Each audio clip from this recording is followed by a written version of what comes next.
اکلا لما ملا کر کے کھا جایا کر، حرام و حلال ملا کر کے کھا جایا کر میراث کے بعد۔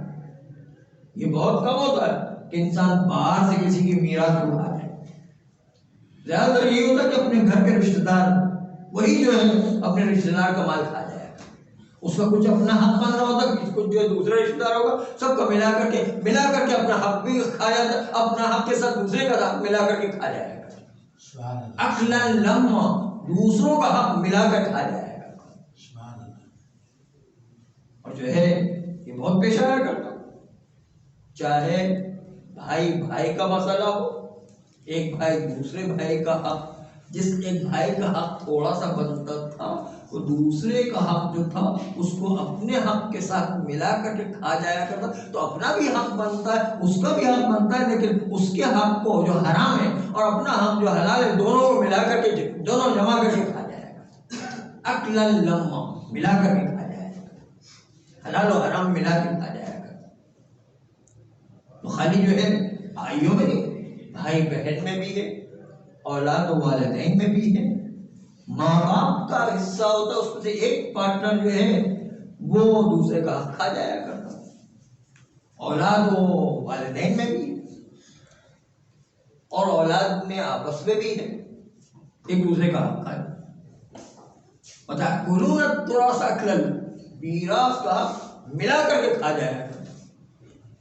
اور آخری چیز وَتُحِبُّونَ الْمَالَ حُبًّا جَمًّا، اور تمہارے دلوں میں مال کی محبت ایسی ہے کہ بالکل جم چکی ہے، جمی ہوئی محبت ہے، دل سے نکل ہی نہیں پا رہی محبت مال کی، مال کی ایسی محبت تمہارے دلوں میں۔ اس کے نتیجے میں یہ 4 سبب بنتے ہیں کہ جس کے سے انسان پر روزی تنگ کر دی ہے۔ ویسے تو ہوا تھا بھی آپ نے بنی اسرائیل کا سنا ہوگا، ایک نبی ایک علاقے سے گزرے، دیکھا کہ ان کے وہاں اتنی ہریالی ہے، اتنی گندم ہوا کرتی ہے، اتنی زیادہ گندم ہوتی ہے کہ جس گندم کی فراوانی کی وجہ سے زیادتی کی وجہ سے بہت زیادہ گندم اور بہت زیادہ اناج ہونے کے، بہت زیادہ ہریالی ہونے کی وجہ سے بہت زیادہ اناج ایکسس ہو جائے تو اب اس روٹی سے اپنے ٹوائلٹ کے مقام کو پہنچتے ہیں، اور وہ ٹوائلٹ کا مقام پہنچتے پہنچتے روٹیوں کا پہاڑ بن کے ڈھیر لگ گئے۔ ایک نبی انہوں نے دیکھا کہ پڑوس کی برابر کے دیہات کے لوگوں نے آ کے ان سے روٹی مانگی تو وہ کیا کہتے ہیں، کہتے یہ ہم نے اپنی عقل سے جو ہے پیداوار کی اور ہم نے جو ہے اپنی طاقت سے، اپنی جو عقل سے، اپنی ذہانت سے روٹیاں پیدا کی، ہم تمہیں کیوں دیں؟ وہ بیچارہ غریب فقیر، وہ جو ہے اپنے بچے جو ہے اس کو پالنے کے لیے روٹی نہیں ہے، ان کو کھانے کے لیے روٹی نہیں، یہ جو ٹوائلٹ کے ذریعے سے اپنی ٹوائلٹ کے لیے اپنی روٹی کو استعمال کریں۔ پڑوس کی مملکت والے، پڑوس کے جو ہے دیہات والے، گاؤں والے فقیری میں مر رہے ہیں، یہ بھی ان کو دینے کو تیار نہیں ہے، ٹوائلٹ پہنچنے کے لیے تیار ہے، لیکن اس کے باوجود جو ہے وہ غریبوں کو دینے کو تیار نہیں، اور بلکہ الٹا کہتے ہیں ہمارے عقل کا کمال ہے، ہمارے علم کا کمال ہے، ہماری طاقت کا کمال ہے، ہمارے جو ہے ہنر کا کمال ہے، یہ سارے اپنی تعریفیں۔ یہ جو ہے وہ قارون کی صفت یہ تھا کہ حضرت موسیٰ علیہ السلام نے قارون سے کہا کہ جو ہے تم جو ہے وہ خمس زکوٰۃ نکالو، اس نے کہا میں کیوں نکالوں؟ اس نے کہا اللہ جنت دے گا۔ کہا جنت کیا ہوتی ہے؟ کہا جنت یہ ہوتی ہے کہ وہاں پر جو ہے بہتی ہوئی نہریں ہیں، شہد کی، دودھ کی، پھول و کھجور، بہت سارے جو میوے پھل وغیرہ۔ کیسے جنت تمہیں خود بتا سکتا ہوں دنیا، مجھے کیا اللہ کی جنت میں جانے کی؟ دیکھیے یہ ہوتی اپنے ہنر کی بات کرتے، وہ جو ہے وہ قارون اور نمرود اور فرعون بن جائے، اور پھر اس کا نتیجہ کیا ہوا؟ اس آنے والے نبی نے کہا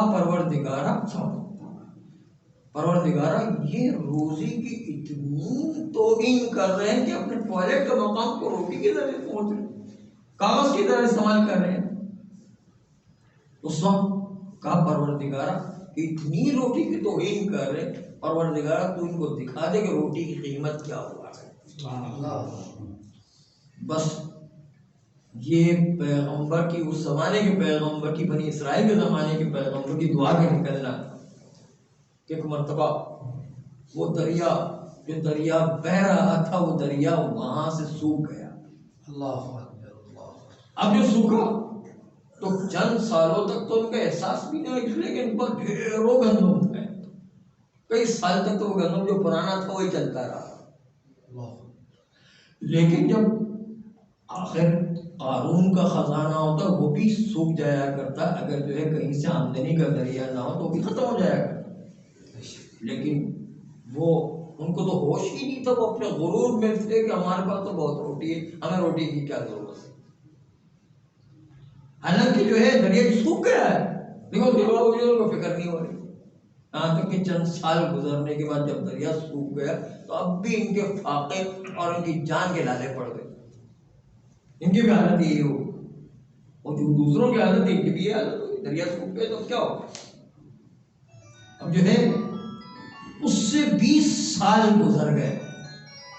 اب حالت یہ ہو گئی کسی کی جہاں جو روٹی کو ٹوائلٹ کے جو پہنچا کرتے تھے یہی والا وہ گاؤں، اس کے اندر جو حالت یہ ہو گئی کہ ایک ماں دوسرے ماں سے کہہ رہی ہے کہ چلو ہمارے پاس کھانے کا کچھ نہیں ہے تو آج جو ہے میں اپنا بچہ ذبح کر کے کھا جاتی ہوں، تو ہم دو مل کر کے کھا لیتے ہیں اور پھر جو کل تم اپنا بچہ ذبح کر لینا، اس کے بعد ہم مل کر کے کھانا کھائیں گے. بچہ ذبح کرنا ماں ہے، یہ ایسی حالت ہے. روٹی ایسی چیز ہے، روٹی جو ہے کوئی معمولی بات نہیں ہے. روٹی جو ہے کسی خطرناک چیز ہے. انسان اگر روٹی کی توہین کرے تو نتیجہ یہ ہوتا ہے. اب وہ جو ہے ایک ماں اس نے اپنا بچہ ذبح کیا اور ذبح کرنے کے بعد دونوں عورتوں نے مل کر کے کھانا کھایا. دوسرے دن دوسری عورت کی باری ہے. اب دوسری عورت کی باری آئی تو اس نے کہا میں تو اپنا بچہ ذبح نہیں کروں. کہا کہ نہیں کل تم نے میرے بچے کو ذبح کروا دیا اور ہم نے سب نے مل کر کے جو کھانا کھایا تو آج تو تمہیں ذبح کرنا پڑا. اب اسی میں جنگ چل رہی ہے آپس میں، ایک تکرار جو ہے وہ ایک مرتبہ جو ہے وہ کہہ رہے کہ نہیں تمہیں اپنا بچہ ذبح کرنا پڑے گا، لیکن نہیں میں ذبح نہیں کروں گا. وہ کہہ رہے کہ ذبح کرنا پڑے گا کہ تم نے ہمارا بچہ ذبح کرا دیا، اب تمہارا بچے کی باری ہے. وہ کہہ رہے نہیں میں جب ایک دوسرے نبی وہاں سے گزرا، عورتوں کی یہ حالت دیکھی کہ بچے پلڑ رہے کس کو آج کس کا بچہ ذبح کیا جائے. تو نبی کی آنکھوں میں آنسو آ گئے. دوسرے نبی جو گزرے آنکھوں میں آنسو آ گئے. پروردگارا ان کی کھانے کی یہ حالت ہو گئی کہ ان کے پاس جو ہے اپنے بچے کو ذبح کر کے کھانے کے بھی نہیں. اب کیا حالت ہو گئی. لیکن دوسرے نبی نے 20 سال کے بعد دعا کی کہ پروردگارا اب ان کے پر عذاب آ چکا ہے، ان کا احساس ہو گیا روٹی کیا چیز ہوا کرتی ہے. چنانچہ جو ہے ان کے عذاب کو برطرف کر دے اور اس کے نتیجے دوسرے نبی کے آنے کے بعد پھر وہ دریا پھر دوبارہ جائے گا. تو روٹی کی توہین کرنے سے بھی روزی تنگ ہو جایا کرتی. اور قرآن نے بتایا کہ 4 چیزیں کوئی کرے گا تو اس کے نتیجے اس کی روزی خود بخود تنگ ہو جائے گی. اللہ کو کوئی شوق نہیں کسی کی روزی کو تنگ کرنے کا. کلا ہرگز یہ ہمیں کوئی شوق نہیں ہے، خود تم اپنی روزی خود ہی تنگ کیا کرتے ہو. چنانچہ روزی تنگ ہو جایا کرتی ہے تو اس کا سبب ہم خود دیکھتے. تو جس طرح وہاں پر اپنے آپ کو چیک کرنے کی ضرورت ہوتی ہے کہ روزی تنگ ہو گئی تو ان میں سے کوئی سبب تو نہیں کہ جس کی وجہ سے ہم نے خود اپنی روزی کو تنگ کر دیا. اسی طرح ماہ رمضان میں بھی چیک کرنے کی ضرورت ہے کہ ہم نے کیا اب بھی حرام مال کھانا بند کر دیا یا حرام کھانا بند نہیں کیا. اگر حرام کھانا بند نہیں کیا تو اس کا مطلب یہ کہ ماہ رمضان بھی ہمارا علاج نہیں کر سکا. اور امام کا کہنا ہے جو ماہ رمضان میں اپنے آپ کو بخشوا نہ سکے وہ کتنا بدبخت ہے کہ پورے سال بخشوا نہیں سکتا سوائے عرفہ والے دن. مجھے پھر پورا سال اس کو موقع نہیں ملے گا اپنے آپ کو بخشوانے کا. اتنا اہم دن ماہ رمضان، اتنا اہم مہینہ ہوا کرتا ہے. پروردگار عالم ہم سب کو توفیق عطا فرمائے ماہ رمضان سے صحیح استفادہ کریں، اللہ کی برکتیں رحمتیں اور مغفرتیں حاصل کرنے کی توفیق عطا فرمائے. اللہ اور صغیرہ کو معاف فرما، آئندہ بھی گناہوں سے بچنے کی توفیق عطا فرما، نسلاً بعد نسل ایسی اولاد عطا فرما کہ روز قیامت تک امام زمانہ علیہ السلام کے سچے سپاہی قرار فرما۔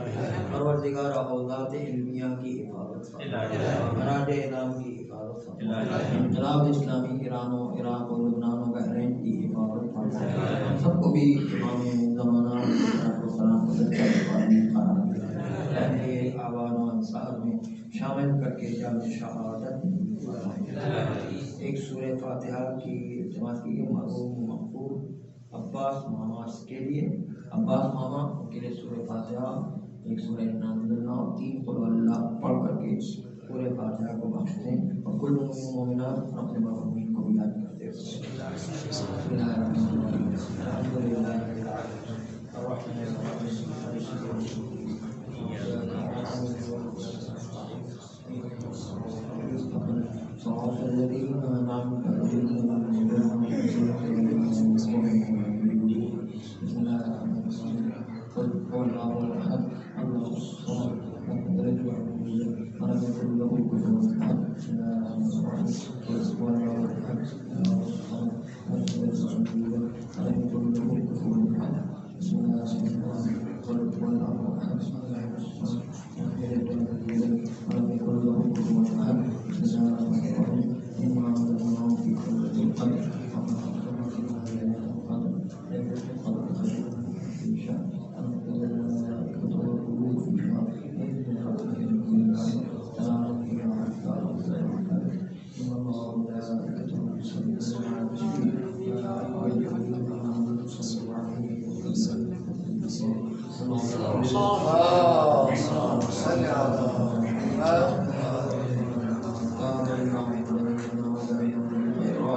إنك مجيب الدعوات إنك على كل شيء قدير برحمتك يا أرحم الراحمين.